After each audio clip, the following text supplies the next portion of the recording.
ह्रीं श्रीं क्रीं श्रीं कुबेराय अष्टलक्ष्मी मम गृहधनं पुरय पुरय नमः। ॐ ह्रीं श्रीं क्रीं श्रीं कुबेराय अष्टलक्ष्मी मम गृहधनं पुरय पुरय नमः।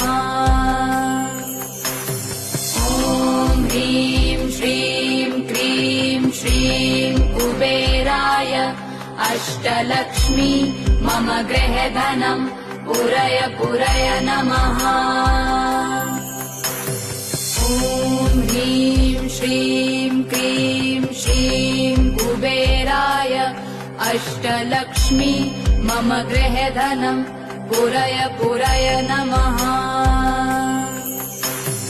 ॐ ह्रीं श्रीं क्रीं श्रीं कुबेराय अष्टलक्ष्मी मम गृहधनं पुरय पुरय नमः।